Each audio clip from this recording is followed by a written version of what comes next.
Desse jeito, queridos, todos vocês vão acabar indo, né, para o final aí, né, o rumo aí à cidade celestial. Então, que coisa boa. Deus abençoe. E eu disse para vocês que toda semana era uma tarefa bomba. Essa eles até me chamaram lá para uma reunião. Que coisa é essa de 15 minutos de leitura? O que eu vou ler, né? E eu vou dizer para vocês o seguinte: vocês podem ler qualquer livro cristão, tá? Podem me ligar durante a semana, podem ligar para o pastor João também, que nós vamos poder indicar alguns livros. E para aqueles que não têm nenhum livro ainda, cristão em casa, e nós vamos recomendar esse livro que nós estamos fazendo, é um bom livro para ter. Eu tenho outros livros como Samuca e Seu Pastor, que é um livro que nós já fizemos aqui, que é ótimo para as crianças, um dos que eu mais gostei. E a gente vai ter vários livros indicando para vocês, tá bom? E aí, quem não tiver nenhum livro ainda, pode ler a Escritura, leia a Bíblia, e aí vai contar também, tá bom? Queridos, vamos lá, eu quero dizer que eu estou feliz da vida em ter cada um de vocês. Eu reconheço que fome e sede de justiça é uma obra de Deus, do Espírito Santo, trazendo, e é um grande prazer, é uma grande alegria estarmos aqui juntos, diante da palavra do Senhor. E agora nós vamos inaugurar um trecho novo, ele é a continuação do capítulo 9. Nós vamos estudar neste mês, final de mês e provavelmente no mês de novembro, o capítulo 10 do Evangelho de João. Então, abre sua Bíblia em João, capítulo 10, versículos de 1 a 6, é o que nós vamos fazer. E hoje, queridos e amados, nós vamos fazer uma introdução ao capítulo. Então, a gente vai olhar as linhas gerais da interpretação desse capítulo e como que nós podemos, então, trabalhar durante os próximos 4 ou 5 sermões, talvez, dentro desse capítulo, que é riquíssimo, um dos mais belos do Evangelho de João. Então, eu quero convidá-lo a abrir a sua Bíblia em João, capítulo 10. João, capítulo 10. Vamos ler a partir do verso 1. Se você está olhando no celular, selecione lá NVT, tá bom? Nova Versão Transformadora, que é a versão que nós usamos aqui. João, capítulo 10. Eu lhes digo a verdade. Quem entra no curral das ovelhas, às escondidas, por sobre a cerca, em vez de passar pela porta, é certamente ladrão e assaltante. Mas quem entra pela porta é o pastor das ovelhas. O porteiro lhe abre a porta, e as ovelhas reconhecem sua voz e se aproximam. Ele chama suas ovelhas pelo nome e as conduz para fora. Depois de reuni-las, vai adiante delas, e elas o seguem, porque conhecem sua voz. Nunca seguirão um desconhecido, antes fugirão dele, pois não reconhecem sua voz. Os que ouviram Jesus usar esta ilustração não entenderam o que ele quis dizer. Oremos. Querido Deus, ajuda-nos a compreender esta porção da Tua Palavra e mergulhar nesse texto, e que a Tua Palavra transforme as nossas vidas, abra os nossos olhos, ó Deus, que ela penetre em nosso coração, ó Deus, e responda, ó Deus, a nossa inquietude, responda as nossas dúvidas, responda, ó Deus, o propósito que nós precisamos ter para vivermos a Tua vontade e para a Tua glória. Assim, abençoa a Tua igreja hoje, por meio da Tua palavra, que ela nos alimente hoje à noite, e que saímos daqui mais fortalecidos e conhecendo melhor o pastor que é Jesus Cristo. Oramos em nome de Jesus. Amém. Quando lemos o verso 6, os que ouviram Jesus usar esta ilustração não entenderam o que ele quis dizer. Quando Jesus fez essa comparação também, eles não compreenderam o sentido daquilo que ele falava. E se na época eles não entenderam, hoje mais ainda. 2 razões eu percebi. Primeiro, nós não vivemos no Oriente Médio Antigo. Esta é a primeira razão. Vivemos em uma cidade cosmopolita em pleno século XXI e no Ocidente. A segunda razão é a confusão instalada do que é pastoreio. E há um caos hoje, quando se trata de pastoreamento. Por um lado, nós temos ovelhas machucadas, ovelhas exploradas, ovelhas cansadas, como ovelhas que não têm pastor. Do outro lado, pastores esgotados, machucados também, pastores com medo do que falar e como falar. Na mesma medida, meus amados, que há lobos travestidos de pastores, há também lobos em pele de ovelhas. Quem aqui nunca foi ferido na casa de meus amigos? Jesus sabe muito bem o que é isso. E quando Jesus faz essa alegoria, as pessoas não entenderam. E para que isso não aconteça conosco, vamos olhar alguns detalhes que nos ajudarão a compreender esse trecho da Escritura Sagrada e que vai valer para todo o capítulo quando estivermos estudando. Note aqui que Jesus, então, ele usa aqui, no versículo 6, uma ilustração. Outras versões são uma comparação. E o discurso, conhecido aqui como o discurso do bom pastor, é uma alegoria.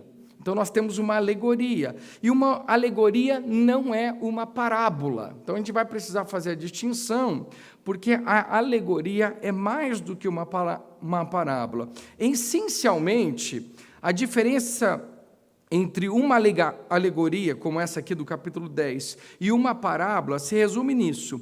A alegoria partilha da natureza de uma metáfora. O último é mais uma símile. Credo, português, aula de português não, né? Mas metáfora é uma comparação de algo implícito. Quer ver usar uma metáfora bíblica? Diga aquela raposa, se referindo a Herodes. Isso é uma metáfora com algo implícito. Quando ele fala de raposa, no final das contas ele estava se referindo a alguém, e este era Herodes.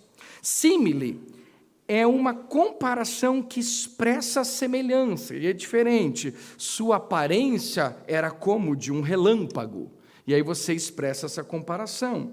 A alegoria pode ser definida como uma metáfora ampliada, uma parábola, uma símile ampliada. Então, como que a gente deve interpretar uma alegoria? Ok? Como que nós devemos, quando a gente se depara com uma alegoria na Escritura?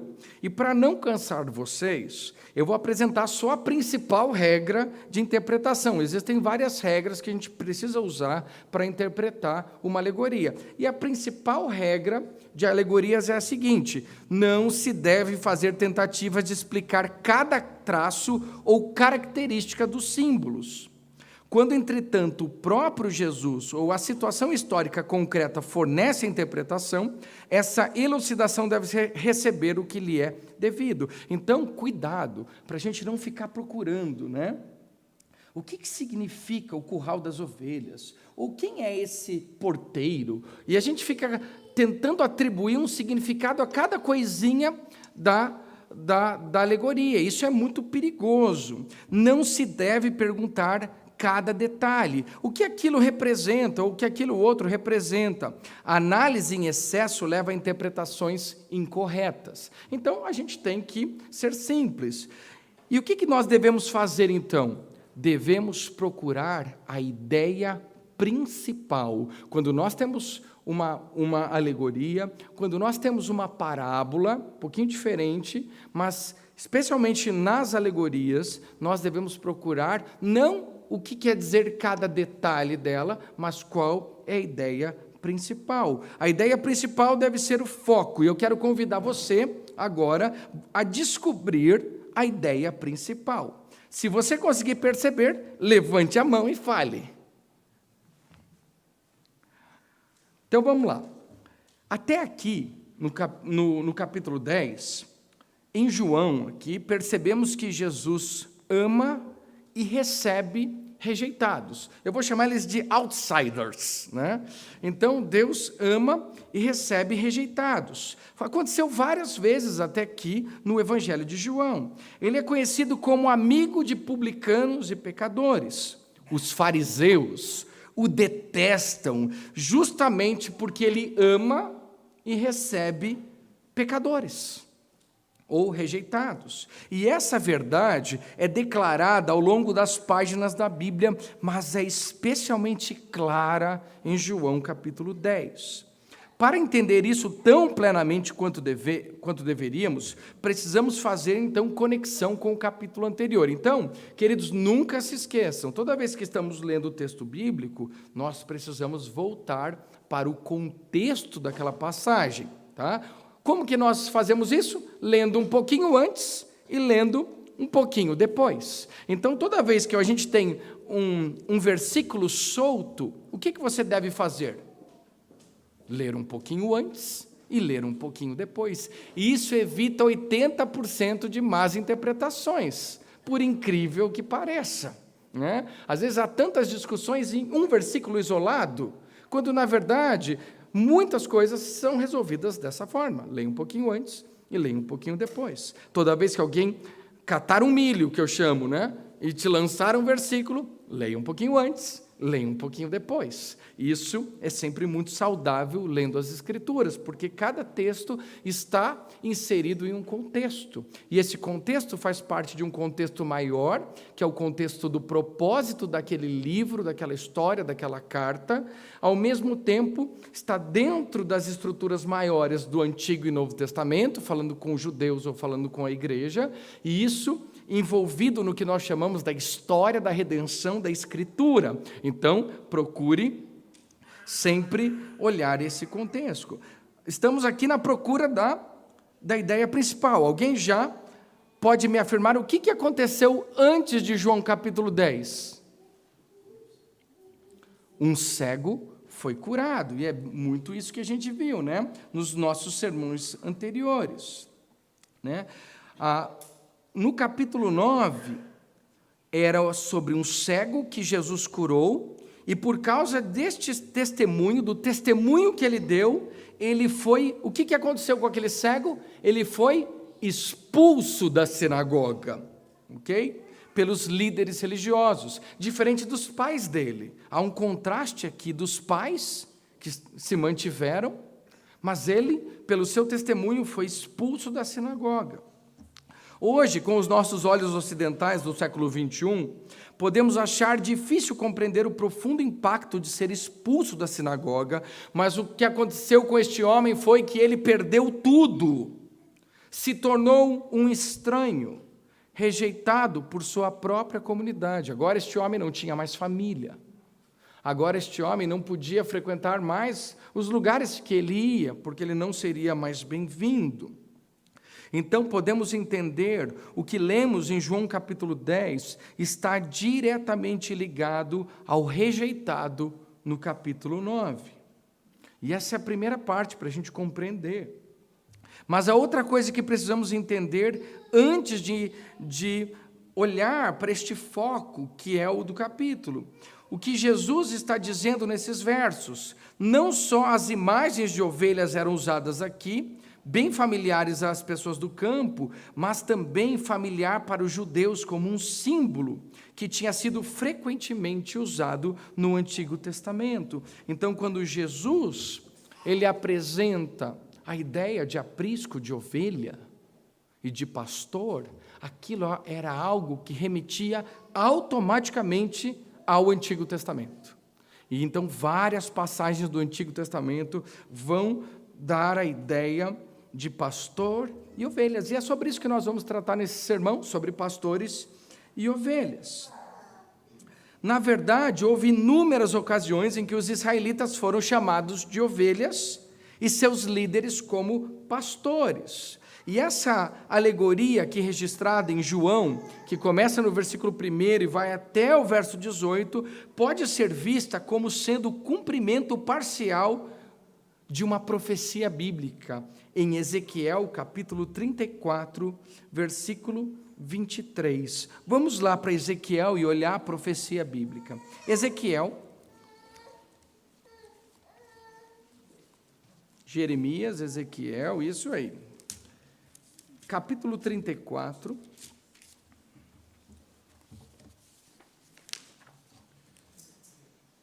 E eu vou ler alguns trechos dessa profecia, que é linda, por sinal. Ezequiel, capítulo 34, página 725. Ezequiel, capítulo 34, então recebi esta mensagem do Senhor, versículo 1, versículo 2 agora. Filho do homem, profetize contra os pastores, os líderes de Israel. Transmita-lhes esta mensagem do Senhor soberano, que a aflição os espera, pastores que alimentam a si mesmos. Acaso os pastores não deveriam alimentar seu rebanho? Vocês bebem o leite, vestem-se com a lã e abatem os melhores animais, mas deixam seu rebanho passar fome. Não cuidaram das ovelhas fracas, não curaram as doentes, nem enfaixaram as que estavam feridas. Não foram procurar as que se desgarraram e se perderam. Em vez disso, conduziram-nas com dureza e crueldade. Versículo 11 e 12. Pois assim diz o Senhor soberano, eu mesmo procurarei minhas ovelhas e as encontrarei. Serei como o pastor que busca o rebanho espalhado. Encontrarei minhas ovelhas e as livrarei de todos os lugares para onde foram espalhadas naquele dia de nuvens e escuridão. E os últimos versículos 22 a 24. Portanto, salvarei meu rebanho e ele não será mais maltratado. Julgarei entre um animal e outro do rebanho. Porei sobre as ovelhas um pastor, meu servo Davi. Ele as alimentará e será seu pastor, e eu serei o seu Deus, e meu servo Davi será príncipe no meio de meu povo. Eu, o Senhor, falei. Então nós temos aqui uma profecia que está se cumprindo parcialmente aqui em João capítulo 10, na presença do pastor, que então se apresenta diante do seu povo Israel, e agora começa a reunir todas essas ovelhas. O cumprimento final dessa profecia será na segunda vinda de Jesus, quando ele retornará, e ali como o filho de Davi, e as regerá. A alegoria, então, descreve aqui o próprio Jesus como o bom pastor, tal como foi predito. Jesus, meus amados, é o bom pastor que dá vida pelas ovelhas. E esse é Jesus Cristo, o cumprimento da profecia. Jesus é o bom pastor, só que quando olhamos, ainda podemos ir um pouquinho mais para frente. Jesus é o bom pastor que dá vida pelas ovelhas, em contraste com os maus pastores que não se importavam com as ovelhas, e esse é o quadro do capítulo 10. É isso que nós precisamos ter em mente quando estudamos o capítulo 10. Jesus é o bom pastor que dá vida pelas ovelhas, em contraste com os maus pastores que não se importavam com as ovelhas. E para aqueles que estavam ouvindo Jesus, era inevitável que eles pensassem nas famosas palavras que haviam sido escritas no texto que acabamos de ler, em Ezequiel 34, cerca de 600 anos antes. O que se segue aqui são alguns dos mais notáveis paralelos do Antigo Testamento. Em primeiro lugar, Jeová é o pastor de Israel e dos crentes individuais que são considerados como ovelhas. E agora eu vou passar uma pequena pincelada em todo o Antigo Testamento. Vocês lembram do Salmo 23? O Senhor é meu pastor e nada me faltará. Salmo 79, quanto a nós, teu povo e ovelhas do teu pasto, para sempre te daremos graças. Salmo 95, dá ouvidos, ó pastor de Israel, tu que conduzes a José como um rebanho, ele é o nosso Deus, e nós, povo de seu pasto e ovelhas de sua mão. Jeová é o pastor de Israel e dos crentes individuais, que são considerados como ovelhas. que as ovelhas têm uma tendência para se desviar e por isso precisam de um pastor para guiar, está claro no Salmo 119, Isaías capítulo 53. Também, Jesus é um pastor muito bom, amoroso e compassivo. Isaías 40, foi lindo quando tive a oportunidade de pregar esse texto. Como pastor, apacentará seu rebanho, entre seus braços recolherá os cordeirinhos e os levará no seio, as que amamentam ele guiará mansamente. Também, queridos, contudo, existem maus pastores. E a palavra de Deus diz em Jeremias 23, ai dos pastores, que destroem e dispersam as ovelhas de meu pasto, diz o Senhor. E no texto que acabamos de ler, filho do homem, profetize contra os pastores de Israel, profetize e diga-lhes, assim diz o Senhor Deus, ai dos pastores de Israel, que se apacentam a si mesmos, não apacentarão os pastores as ovelhas? Os povos semíticos frequentemente se referiam a seus governantes, reis, príncipes, líderes religiosos, entre outros, como pastores. E Zacarias, lá no final agora diz, ai do pastor inútil, que abandona o rebanho. Ainda o Antigo Testamento diz, esquecido pelo pastor, o rebanho se torna uma presa fácil aos animais selvagens, leões, ursos, especialmente lobos, para que a congregação do Senhor não seja como ovelhas que não têm pastor. Números 27. Respondeu Davi a Saul, teu servo apacentava as ovelhas de seu pai, quando veio um leão ou um urso e tomou um cordeiro do rebanho, aí eu saí após ele e o feri, e livrei o cordeiro de sua boca. Levantando-se ele contra mim, agarrei-o pela barba, e o feri e o matei. Teu servo matou tanto o leão como o urso. 1 Samuel 17. Vi todo Israel disperso pelos montes, como ovelhas que não têm pastor. Por isso ainda o povo como ovelhas aflito, porque não há pastor. Zacarias. E ainda Zacarias, fira o pastor, e as ovelhas ficarão dispersas.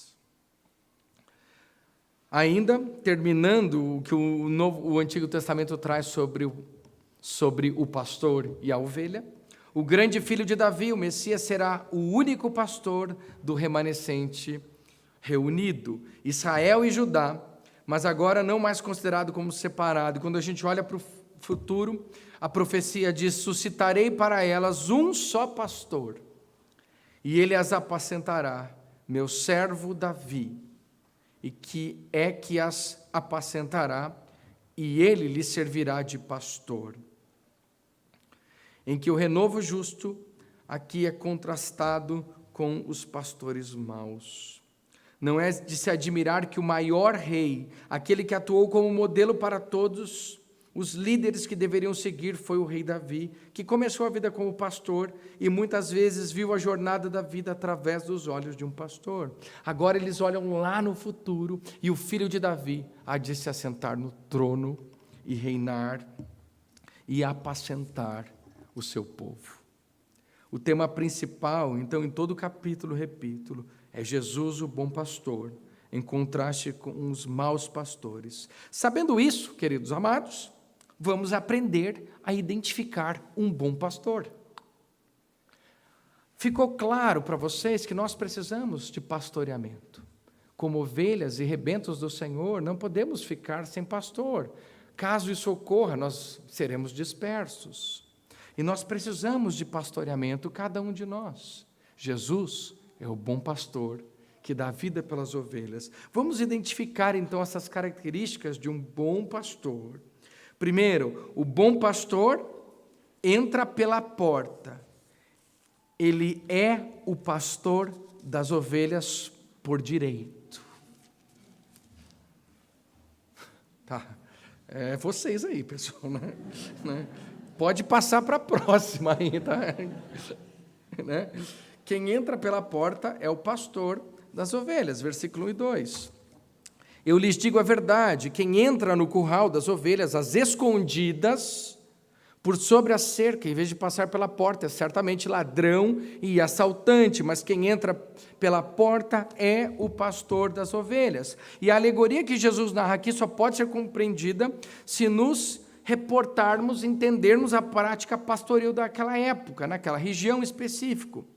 Na Judéia, lugar de montanhas e vale, havia poucos lugares seguros com pastos suficientes para as ovelhas. Os pastores saíam com seus rebanhos e à noite precisavam colocar essas ovelhas no aprisco, um lugar seguro para protegê-los de lobos e hienas. Havia 2 tipos de aprisco. No inverno, havia um grande aprisco para onde vários pastores levavam seus rebanhos.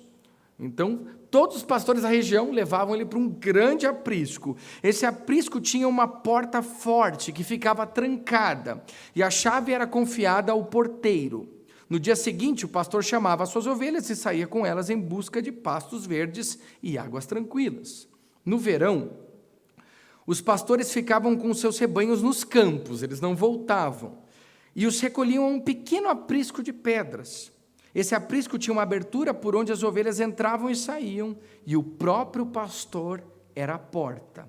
Jesus está se referindo a esses 2 apriscos aqui, e nós vamos ver semana que vem que Jesus é ao mesmo tempo o pastor e a porta das ovelhas. Por quê? Porque ele se colocava na porta como a porta. É lindo isso.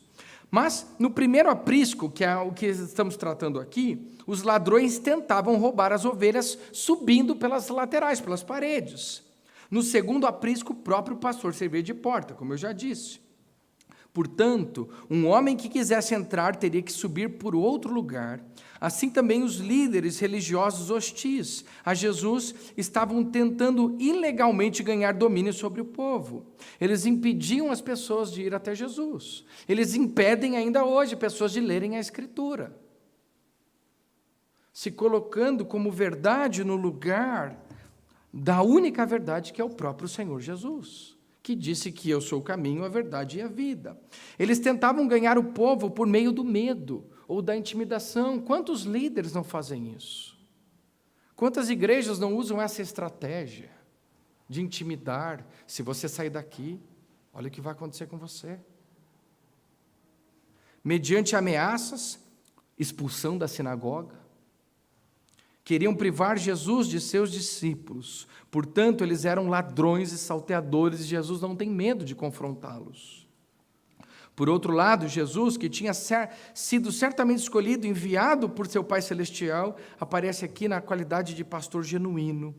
Aquele que entra pela porta é o pastor das ovelhas, aquele que tem todo o direito. O único que pode salvar é Jesus Cristo.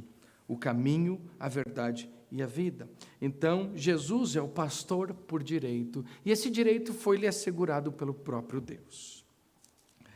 Também, versículo 3 e 4, a segunda característica do bom pastor é que ele conhece as ovelhas pelo nome. Só não vamos esquecer, olhando um pouquinho antes, ninguém pode tomar o lugar que é de Jesus Cristo na igreja de Cristo. Esta igreja aqui é dele. O soberano aqui é Ele. Não há nenhum homem, por mais santo que seja, por mais talentos que tenha, pode usurpar o lugar que é de Jesus Cristo. Por isso, toda a glória é sempre dele. E a característica desse pastor é que ele conhece agora as ovelhas pelo nome. Era comum que as aldeias judaicas construírem um aprisco comum de ovelhas, onde vários pastores que trabalhavam poderiam estacionar. Então imagine, 10 pastores chegando com o seu rebanho. Tem lá o rebanho do pastor João, entra todo mundo aí. Né? Rebanho lá, entra lá. Pastor Ivan, né? Vai todo mundo lá. E vai colocando todo mundo lá. Os pastores, então, deixavam todas lá. Eu vi fotos, gente, desses apriscos que tem até hoje, né? Apriscos assim, e elas ficam lotado. E os pastores, então, poderiam ter uma boa noite de sono enquanto um aldeão empregado como vigia noturno. Então, eles deixavam alguém cuidando e todos eles iam descansar.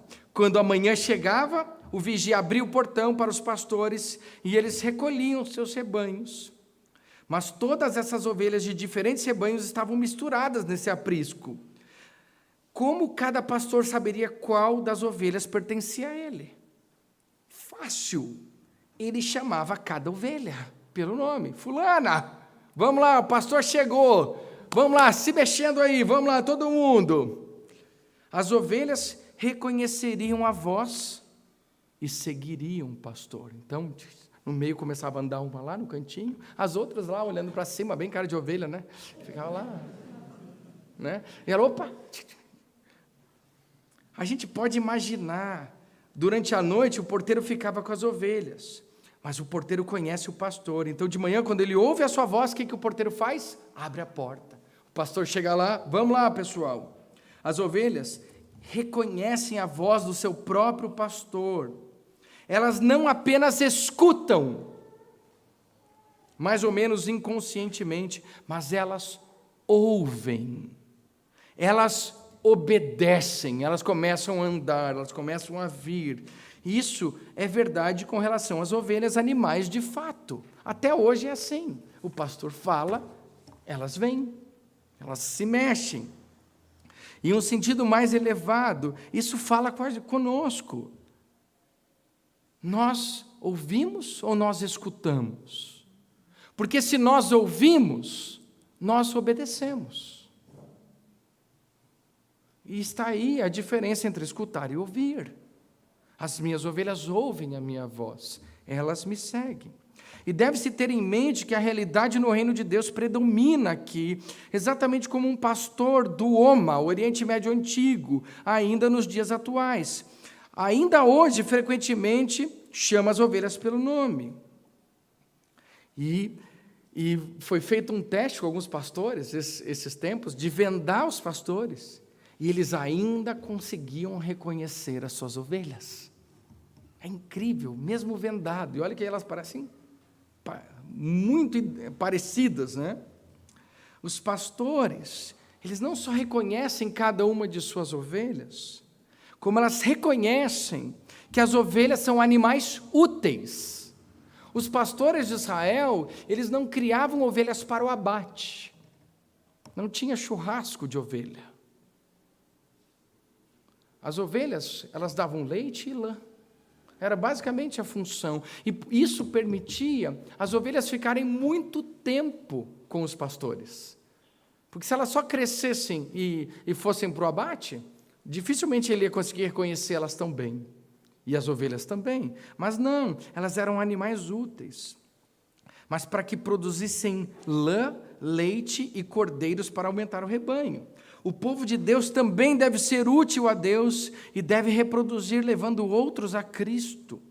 As ovelhas eram usadas para os sacrifícios, e devemos ser nós, o sacrifício vivo, santo e agradável a Deus, fazendo e cumprindo a vontade dEle para as nossas vidas.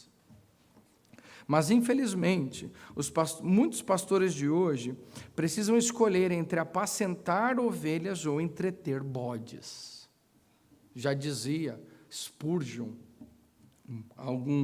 uns 2 séculos atrás. Muito do que chamamos de ovelhas são apenas cães ou porcos. Já pastoreei vários desses. E posso dizer, eles são impastoreáveis. A característica principal deles, impastoreáveis. Não dá. Né? E justamente é triste demais. É triste para o pastor, porque a função dele, o propósito de um pastor é pastorear a ovelha, é estar ali com ela, é viver a vida com ela, é caminhar junto, e isso é gostoso demais, a gente estava fazendo isso. Ontem quebrei um protocolo meu por causa disso, sem querer. Geralmente eu termino as nossas atividades 9h30, né? Mas 10h30 ainda está, 10 horas ainda estávamos conversando. E aí me conta, como que foi isso? Como que então você conheceu o Evangelho? A gente vai, gostoso demais. Mas, Com ovelhas e porcos não dá assim. Você dá pasto para o porco e ele diz, eca. Cruz, eu não gosto disso, né? Você fala, tem um pasto verdinho gostoso, eca. Você dá um banho, ele olha para a lama e suspira. Isso quando ele não fica mordendo o seu calcanhar, no caso dos cães. Ao contrário dos cães e porcos, as ovelhas são animais puros e úteis. Porcos não são ovelhas. E a característica, né? A característica é que os porcos pisam a palavra. Eu reconheço 1 quilômetro já de distância. É 5 minutos. E eles têm essa característica, eles pisam a palavra, você dá a palavra para ele, ele pisa. Eles desdenham, eles não ligam, eles não estão interessados nisso. Você dá uma pérola para um porco, ele não dá mínima para ela. A palavra não tem efeito na vida deles. Você dá a palavra, inócuo. Eles comem qualquer coisa. Você dá a Bíblia, ele faz joia. Aí vem outro e dá uma porcaria, ele faz joia do mesmo jeito. Ele não distingue a palavra de outra coisa. É a mesma coisa para ele. Eles seguem qualquer mercenário. Qualquer um que tem uma lata de lavagem, eles seguem. Eles vão sentindo aquele cheiro de podridão e logo eles estão atrás. E a característica deles é que eles sempre acabam na lama. Sempre. Sempre acabam na lama. É a natureza deles. É a natureza, é o que eles gostam. Então, cuidado, porque eu vi pessoas que professam, que diziam ser crentes, mas que não aceitam a palavra de Deus. Eu vi um desses dizer, eu entendi, pastor, mas eu não quero. O problema é que ele era membro da igreja.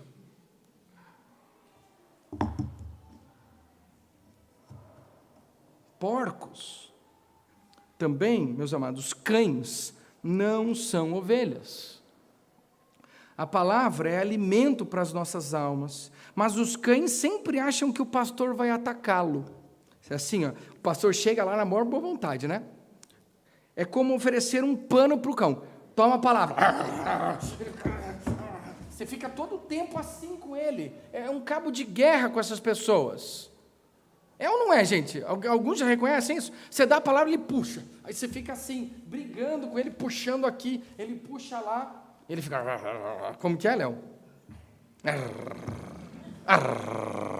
Né? E ele fica desse jeito. Não dá. Eu falei, gente, eu quero o seu bem, eu estou dizendo aqui porque eu me importo com você. Eu não quero atacar você. Quando você está bem, eu fico nas nuvens, é menos trabalho. É verdade, você está feliz, está bem? Eu estou vibrando. Quando que a gente vai marcar uma pizza? É isso que eu penso. Vocês acham que eu tenho prazer em chegar lá? Poxa, deixa eu falar com você aqui, ó. Isso aqui, vamos lá, leia aqui. Não. O que a gente gosta é estar caminhando junto. O que você estava vendo no seu devocional? Como que foi a caminhada essa semana? Como que a gente avançou no Evangelho essa semana? Como que a gente conheceu mais a Deus no meio das nossas lutas, dificuldades que a gente vive? É isso que a gente quer acontecendo. Mas os cães sempre acham que você vai atacá-lo e revida. Sempre. Eles vêm e vêm sempre com aquela história. Você fala uma coisa para o bem deles, eles interpretam tudo errado. Eu já vi vários deles assim, eles interpretam errado. Eles têm um filtro que você sempre está atacando ele. É a natureza deles fazer isso. As ovelhas diferentes estão intimamente ligadas ao pastor.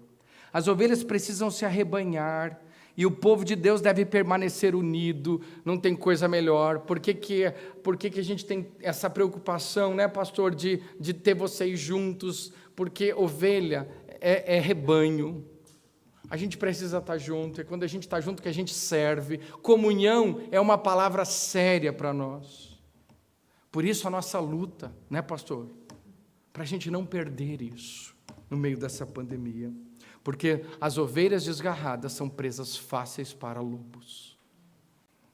São conhecidas por sua fragilidade e tendência de se perder se não seguirem o pastor. E aqui eu estou falando de Jesus. Na medida que nós avançamos, nós não somos autônomos. Eu já falei isso várias vezes, nós dependemos da graça para viver.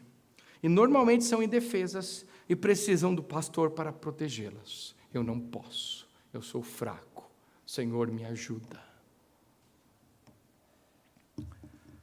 E é bom demais quando a gente caminha. Eu estava conversando com um dos candidatos a diácono. A gente está recebendo as indicações e já conversando com alguns. E eu chamei um deles, aproveitei um tempinho que eu tinha ontem, chamei um deles. E estava falando dos requisitos de 1 Timóteo capítulo 3, das qualidades de um homem piedoso, não apegado ao dinheiro, líder espiritual do seu lar, e outras coisas que vai desenvolvendo o texto. E terminei com uma pessoa ensinável, que eu posso ensinar, alguém que eu possa, que está disposto a aprender e crescer. E aí, você aceita a indicação? Perguntei. E antes dele me responder, ele me disse o seguinte: pastor, você me disse para eu não faltar na assembleia, porque precisa contar comigo, porque a igreja precisa de gente comprometida com o mistério da fé. Eu nunca mais faltei, pastor. Você me disse para não faltar nos cultos, que eu precisava liderar minha família em adoração comunitária quando a igreja se reúne. Eu disse para minha esposa: querida, hoje não é dia de passeio, hoje nós vamos adorar o Senhor. Pastor, pode contar comigo, eu vou estar do seu lado no que for preciso. Ele lembrou cada bronca que eu dei. Cada vez que eu falei com ele, ele lembrou. Ele tinha as palavras exatas do que eu falei e do que ele fez. Mas ele as interpretou como o amor de um pastor que reflete o pastor, que quer o melhor para a vida dele e que se alegra em ver os frutos de uma vida dedicada a Deus. Aí eu pensei comigo, vale muito a pena esse trabalho. É bom demais ser pastor. É gostoso demais ver isso, ver gente crescendo, ver gente mudando, ver famílias se estruturando, ver bênçãos derramadas sem medida, porque o nosso pastor é bom demais. É ou não é? Ele não é bom? Não é bom ser pastoreado por ele? Esse é o maior privilégio da minha vida. E, meus amados, Deus conhece as suas ovelhas, conhece a cada um de nós e quer o melhor para nós. Jesus, o bom pastor, tem um conhecimento íntimo e pessoal de todas aquelas que ele pretende salvar. E da mesma forma como o pastor leva as ovelhas para fora do aprisco, também o pastor meigo e amoroso, Jesus está reunindo o seu rebanho e os levando para fora da escravidão do pecado. Frase de geladeira, essa aí. Jesus está reunindo o seu rebanho e os levando para fora da escravidão do pecado. Ele está fazendo isso hoje. Talvez você diz: pastor, eu sou como aquele porco. Pastor, eu sou como um cão. Pastor, eu estou longe. Hoje você pode crer em Cristo. Ele é o pastor que dá a vida pelas ovelhas. E quando eu digo que Jesus é o bom pastor, que dá a vida pelas ovelhas, é que ele morreu na cruz no lugar dos pecadores, no lugar daquela ovelha. E você pode crer e ser salvo. Sabe o que vai acontecer? Talvez você esteja ouvindo a voz de Deus te chamar. Siga o pastor. Este pastor é o bom pastor, que dá a vida pelas ovelhas. E aí temos os dois últimos versículos, versículos 5 e 6. Nunca seguirão um desconhecido, antes fugirão dele, pois não reconhecem sua voz. O pastor retorna todas as manhãs. Também Jesus está constantemente reunindo suas ovelhas. E neste aprisco que nós conversamos, de manhã, cada pastor fazia sair suas próprias ovelhas. Somente as ovelhas que lhe correspondem responderiam ao seu chamado. As outras que pertencem aos outros pastores não lhe dariam atenção. O pastor Jesus faz sair as suas ovelhas. Ele vence as objeções delas. Ele vence as dúvidas, os medos, qualquer outra coisa que impeça o pastor de se aproximar. Algumas vezes as ovelhas tinham de ser forçadas a sair, de modo algum, qualquer que lhe pertencia era abandonada, e ele não deixava nenhuma ovelha para trás. E esse Jesus faz a mesma coisa hoje. Ele disse: eu nunca os deixarei, jamais os abandonarei. E ele não deixa nenhuma para trás. Por mais que mergulhemos na lama, por mais que achamos que estragamos tudo, ele chama as suas ovelhas e ele mesmo as resgata. O pastor, depois de ter feito sair as ovelhas, vai à frente delas e as ovelhas o seguem. E esse é o costume do Oriente. Em outros lugares, os pastores iam atrás, tocando as ovelhas. De imediato, vemos que o costume no Oriente Médio Antigo é que melhor ilustra a relação de Cristo com os discípulos. Jesus lidera, não empurra.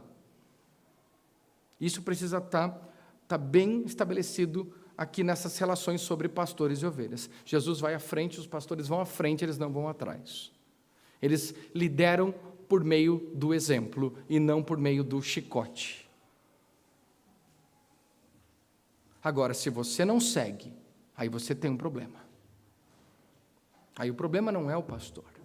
Porque toda vez que o pastor tem que ir para trás do rebanho, amarrar você, empurrar você, tem algum problema.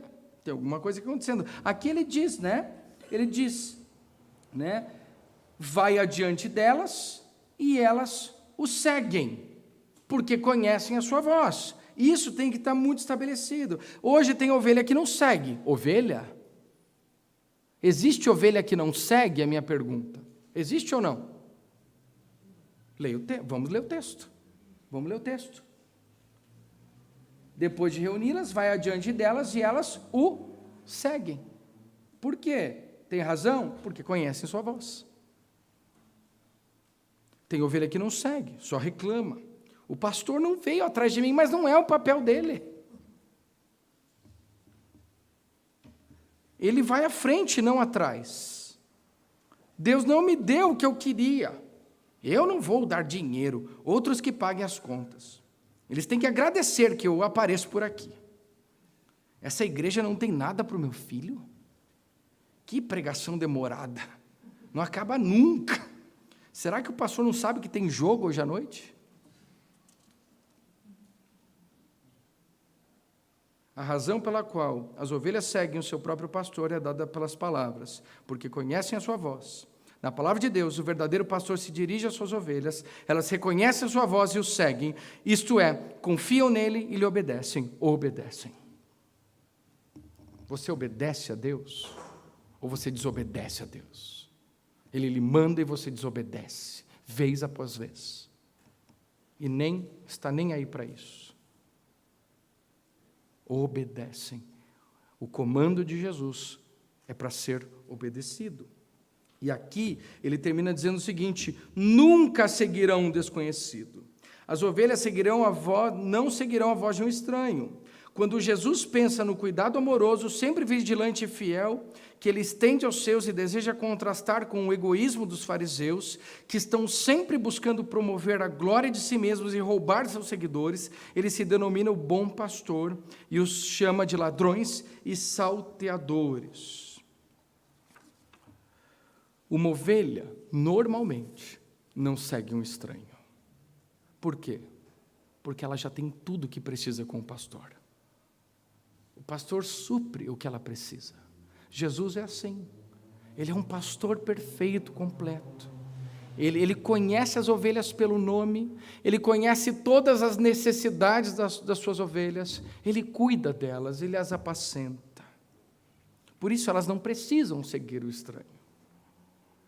Mesmo que o estranho vista a roupa de pastor e tente imitar o chamado pastor, isso já até foi feito algumas vezes, mas não funciona. O verdadeiro discípulo do Senhor conhece a voz do pastor.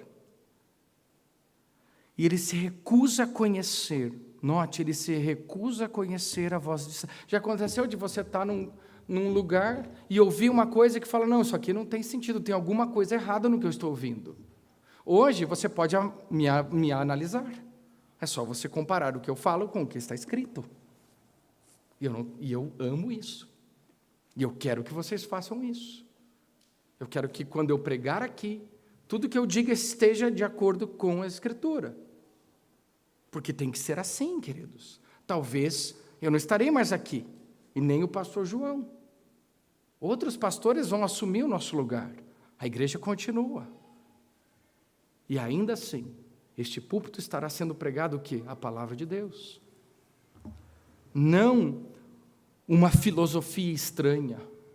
Não uma teologia estranha. Não uma ética estranha. Não sigam, nós não vamos seguir, porque nós temos Jesus Cristo. As verdadeiras ovelhas não seguem Ellen G. White. Profetiza adventista. Eu já tenho Ezequiel, Isaías, Jeremias. Nós não precisamos de uma revelação extra da Escritura. As verdadeiras ovelhas não seguem Joseph Smith. As verdadeiras ovelhas não são seduzidas pelo mundo. Elas não precisam do que o mundo pode lhes oferecer. Elas estão satisfeitas. Afinal, o Senhor é meu pastor, nada me faltará. As verdadeiras ovelhas não precisam de uma nova revelação ou de uma palavra especial. Tem uma palavra para você. Elas têm a voz do pastor e a seguem. Por isso que a gente estuda o Evangelho de João, para ouvir a voz do pastor. E quando a gente ouve a voz, a gente segue. É natural para nós. Esta ovelha está resolutamente determinada a seguir somente o único pastor verdadeiro, Jesus Cristo. Ele é o pastor, e isso basta. Então, que hoje à noite, meditando um pouquinho sobre o pastor e as ovelhas, que a gente possa estabelecer uma boa relação, e que esse texto venha nos enriquecer demais. Semana que vem nós vamos falar sobre maus pastores e bons pastores ainda, e vamos desenvolver o texto. Oremos, queridos. Querido Deus e nosso Pai, obrigado.